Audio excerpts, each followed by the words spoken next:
You are about to listen to the words of Fethullah Gulen, a distinguished Islamic scholar and thinker. In this podcast, you will hear his essay, Sacrifice _ a Means of Becoming Closer to God. At the beginning of the second chapter of the Qur'an, God Almighty declares that He is the actual owner of things and we are temporary keepers. Out of what we have provided for them, they spend. Namely, what we donate is actually nothing but blessings He has granted us. By pointing out that He is the actual provider of sustenance, He reminds us that there is no need for us to worry about depletion. This point is more directly expressed in another verse that God Almighty, the Omnipotent One, is the provider of sustenance of all creatures. A person supporting others with their personal wealth, be it in the form of alms or sacrificial meat, is the minimal degree of generosity for one who considers himself or herself a believer. As for the maximum degree of helping others, let us ponder over the following verse. They, believers, prefer others over themselves, even though poverty be their own lot.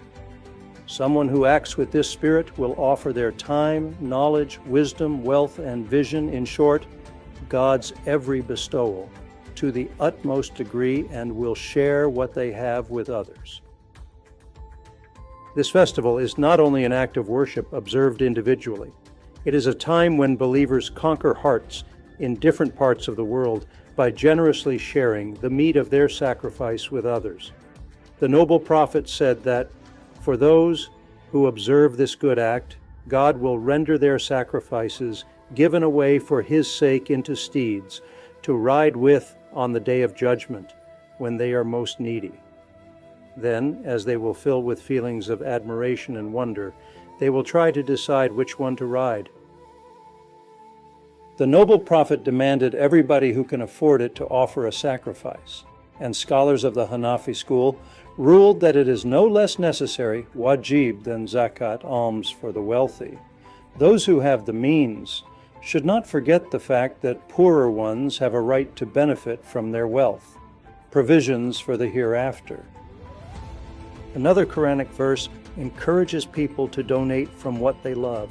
You will never be able to attain godliness and virtue until you spend of what you love in God's cause or to provide sustenance for the needy. Thus it is advised to choose the sacrificial animal from healthy, robust ones with no physical defect, for it will become a steed on the way to paradise.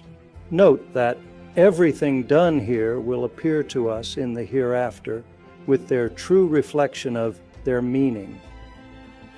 As we cannot know how things will be in the next world, we cannot really imagine in what form they will return to us.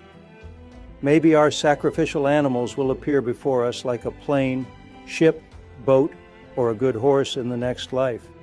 If we consider the issue with respect to the immensity of God's graces and the truthfulness of His promises, we can say that they will definitely return to us somehow. According to a report by our mother, Aisha, God's messenger distributed 2/3 of the animal he sacrificed to the poor and left the remaining third at home for his family.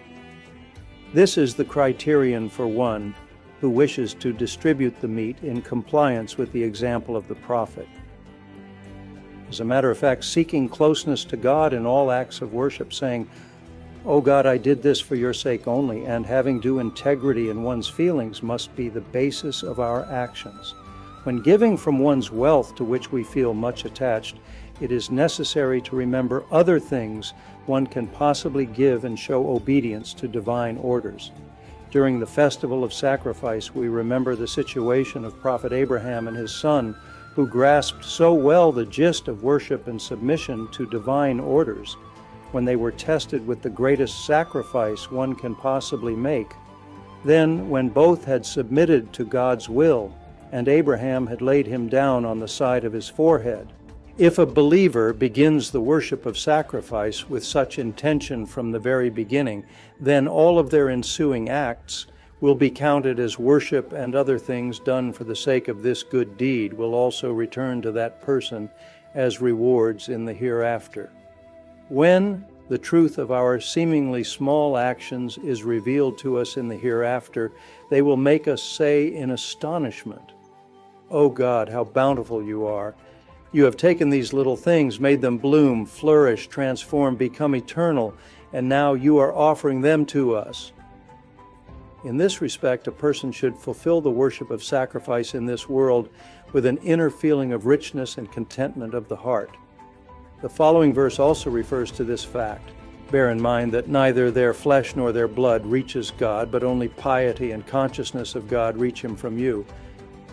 If a person carries out this act of worship by viewing it as a connection with God Almighty and a chance to be rewarded by him, then that person will meet very different riches and surprises in the next world.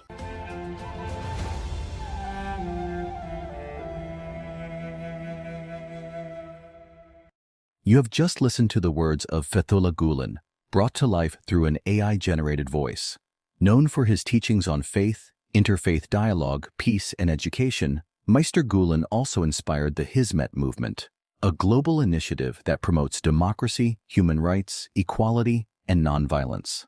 To learn more about Fethullah Gulen and the Hizmet movement, visit fgulen.com.